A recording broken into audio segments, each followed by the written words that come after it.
अस्सलाम वालेकुम जी। मियां मोहम्मद नवाज शरीफ लंदन में वो अपनी तैयारी किए हुए हैं। उन्हें कुछ एक धचका ज़रूर लगा और वो हुकूमत की जो कारकर्दगी थी उसकी वजह से लगा। अच्छा, जो क्राइसिस आए हैं वो दुनिया के अंदर आए हैं। इसमें बहुत बड़ी जो यूक्रेन की जंग की वजह से, यानी कि यूक्रेन की जंग कब शुरू होती है कि इमरान खान उस वक्त रशिया में मौजूद थे और उसके बाद जो है पूरा यूरोप शदीद तरीन क्राइसिस में है, अमेरिका क्राइसिस में है। अब पूरी दुनिया के अंदर जहां जहां पे एनर्जी इस्तेमाल होती है वो सारा निज़ाम दरहम बरहम हो गया।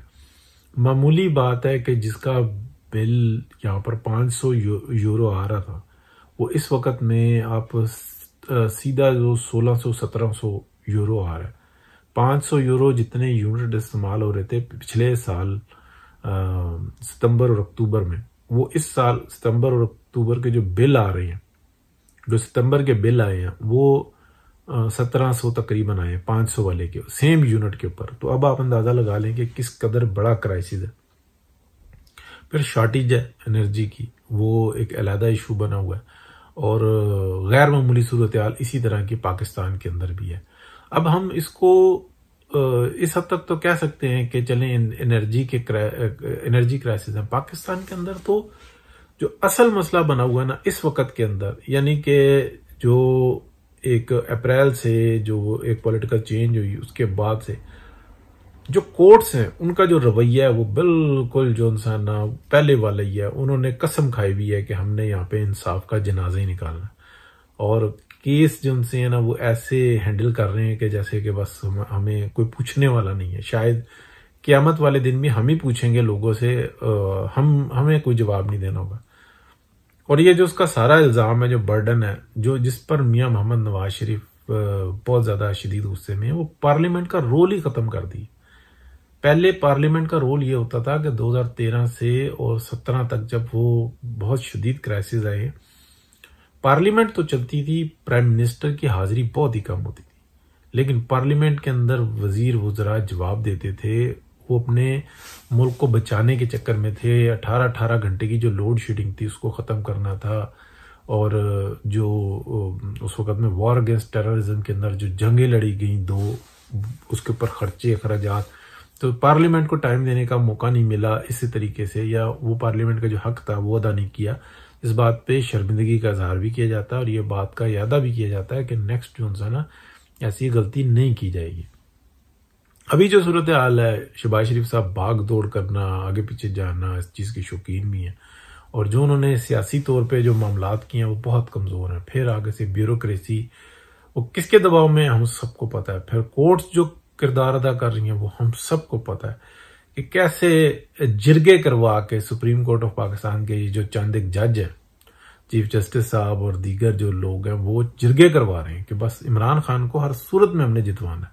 और जिरगा भी 2 नंबर जिरगा कि हर सूरत में रिजल्ट आना चाहिए कि पीटीआई जो है उसको फैसिलिटेट करना और पीएमएलएन की ऐसी तैसी फेर के रखनी है। तो उस सारी सूरत हाल के अंदर जो जैसे जैसे वक्त गुजर रहा है, बहरहाल मियां मोहम्मद नवाज शरीफ अब जो इंसान इतनी सारी सूरत हाल के बाद चंद एक जो स्टेप्स हैं वो लेने के बाद वो पाकिस्तान वापस आ रहे हैं। और वो क्यों आ रहे हैं कि वो जो गारंटर हैं बीच के अंदर, जिनका मुस्तकबिल वाबस्ता है पाकिस्तान के मुस्तकबिल से, इस खित्ते का मुस्तकबिल वाबस्ता है इस खित्ते के अंदर कौन आता है? पाकिस्तान है, चाइना है, इंडिया है, ईरान है, फिर अफगानिस्तान है, फिर आगे रशियन है। ये सारा जो है इसका मरकज जो है वो बनता है पाकिस्तान और बलूचिस्तान। तो ये बलूचिस्तान का जो हिस्सा है पाकिस्तान का वो मेन मरकज बनता है, ये मुआशी मंडी बनेगा। अब इस चीज को जो है एक मरहलावार बेहतर किया जा सकता है और उसके लिए मियां नवाज शरीफ कोशां थे। तो ये जो तकलीफ है ना, ये तकलीफ ये बर्दाश्त नहीं हो रही और इसलिए बहुत ज्यादा पाकिस्तान के अंदर इन्फ्लुएंस हो रहा है। और वो क्यों चाहते हैं, वो ये चाहते, उनको पता है कि ये इस खित्ता जो है स्टेबल हुआ तो बड़ी खराबी हो जानी है, यानी कि यूरोप के मुआशी क्राइसिस बहुत बढ़ जाएंगे और दीगर ममालिक के बहुत बढ़ जाएंगे। इवन जो बहुत बुरा जो मुआशी तौर पे जो हालात जो नेगेटिव में जाएंगे ना, वो जाएंगे मिडल ईस्ट के। क्या आप ये जानते हैं कि अगर पाकिस्तान के अंदर सिर्फ अमन हो जाए, तो एक अगर अमेरिकन है या एक ऑस्ट्रेलियन है या एक यूरोपियन है, अगर वो ये चूज करे कि मैंने तफरीह के लिए जाना है तो मैं किधर जाऊं, तो उसको पूरे यूएई के अंदर सिर्फ आर्टिफिशियल चीजें मिलती हैं, सिर्फ और सिर्फ आर्टिफिशियल। जो रेगिस्तान के ऊपर उन्होंने अपने एक तेल आया, उसको पैसे का इस्तेमाल किया, उन्होंने अपना आप उसको कह लें कि नई दुनिया आबाद कर ली। लेकिन अगर वो चूज करे कि मैं कहां जाऊं, कि मिडिल ईस्ट जाऊं और पाकिस्तान में भी अमन हो, और इंडिया के अंदर जिस तरीके से एक सूरत हाल है, तो वो चूज करता है, तो वो या तो चूज करता है इंडिया को या करता है मिडिल ईस्ट को। लेकिन अगर पाकिस्तान में अमन हो तो वो 99% जो इंसान है वो प्रेफर करेगा पाकिस्तान को। सस्ता भी है, खूबसूरत तरीन इलाके हैं, रेगिस्तान भी हैं, जो है आपको हिल्स भी मिलेंगी, फिर मुतवाजन मौसम भी मिलेगा, शहर भी मिलेंगे और तारीखी मकामात। बहरहाल जी, मियां नवाज शरीफ ने तमाम जो उनसे मामलात कई दफा कोशिश की कि अपने हाथ में ले लें, लेकिन मसला ये था कि वो ऑर्डर्स करते थे, वो बताते थे, समझाते थे, आगे से या तो ऐसी सूरत हाल नहीं बनती थी और या कुछ अपनी चालाकियां। पार्टी के अंदर डेफिनेटली एक ड्राइवर को स्टीयरिंग से हटा के और पीछे फेंक दिया जाए, तो ये हमारे कारनामे किए हैं हमारी इस्टेब्लिशमेंट ने, और किसके कहने पर किए हम सबको पता है, बहुत दफा जिक्र कर चुके। तो इस वजह से मुल्क का बेड़ा गर्क भी हुआ। लीडरशिप होती है अवाम की तरफ से, उस अवाम की जो लीडरशिप है उसको हटा दिया गया। अभी भी बाज नहीं आ रहा है। बहरहाल मियां नवाज शरीफ अब इंशाल्लाह वापसी होगी और धड़ल्ले इसके साथ होगी, और बहुत सारी ऐसी जो उनसे ना कमियां, कोताहियां जो माजी में होती रही वो नहीं होंगी।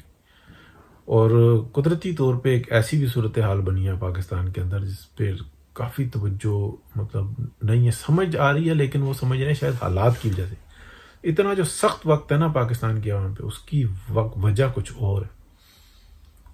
नाम लेके बताता हूँ, चाइनीज जो उनसे है ना वो दुनिया के अंदर इन्फ्लुएंस रखते हैं, या अमेरिका रखता है या चाइनीज रखते हैं, कोई तीसरा नहीं है इनका कोई बहुत बड़ा इन्फ्लुएंस हो। अच्छा, चाइनीज इन्फ्लुएंस रखते हैं लेकिन करते नहीं है, यानी कि कहीं असर रखते हैं लेकिन असरअंदाज नहीं होते। अमेरिका असर रखता है और भरपूर असरअंदाज होता है, जितना ही उसकी ताकत है उससे ज्यादा होता है। तो पाकिस्तान के अंदर मसला यह है कि वो पाकिस्तान को अपना ही हिस्सा समझते हैं, और ये बहुत बड़ी बात है, और वो इस खित्ते को बेहतर करना चाहते हैं, इसलिए कि उनका अपना मुस्तकबिल वाबस्ता है। इतना ये जो हुआ कि आप कह लें कि डॉलर काबू नहीं आ पा रहा, IMF की किस्त जो है ना वो उसके मामला तय हो गया, अभी किस्त आई या कि नहीं आई कुछ समझ नहीं आती। अच्छा, लेकिन फिर भी डॉलर काबू से बाहर है, इसलिए कि चाइनीज जो है ना वो बता रहे हैं कि नहीं, तुम हमारे बगैर नहीं चल सकते। और दूसरी बात यह है कि वो कमिटमेंट्स जो तय की और उसके बाद फिर वो पीछे हट गए, इन्फ्लुएंस हुआ दूसरी तरफ से और फिर ये पीछे हट गए। तो ये जज्बाती तौर पे सब कुछ टेबल पे तबाह कर देने वाले नहीं है, इन्होंने अपना रास्ता निकालना था, इन्होंने टाइट करके दिखाया। उन्होंने कहा ठीक है, तुम चल के दिखाओ, तुम लूट मार कर सकते हो ना, पूरा सिस्टम बैठेगा तुम्हारा, या तो तुम सीधे चलोगे या चलने ही नहीं देंगे हम। ये है वो बुनियादी नुक्ता जो लोगों को बहुत कम समझ में आ रहा है कि पाकिस्तान के अंदर मईशत क्यों नहीं संभल पा रही। एक PMLN के अंदर जो इस वक्त में बैठे हुए हैं इक्तदार के अंदर, वो जो कर रहे हैं वो ठीक कर रहे हैं, करप्शन किसी जगह पे नहीं, लेकिन उनके मामलात काबू से बाहर इसलिए हैं कि वो मेन लीडरशिप नहीं है, वो अवाम की हिमायत नहीं रखते। अवाम की हिमायत कौन रखते हैं? नवाज शरीफ, मरियम नवाज शरीफ, ये लोग हिमायत रखते हैं। तो जब वो बैठेंगे तो ये मामला दुरुस्त होंगे, और अगर नहीं आएंगे, यानी कि वो कमिटमेंट जो हुई और उसके ऊपर अमल दरामद नहीं करेंगे, तो ये ऐसी बेड़ा गर्क करके रख देंगे। और जब बेड़ा गर्क होगा तो उन सब का भी होगा जिन्होंने इस मामले को खराब किया, फिर बचेगा कोई नहीं। तो अब रास्ता एक ही है, सीधा रास्ता।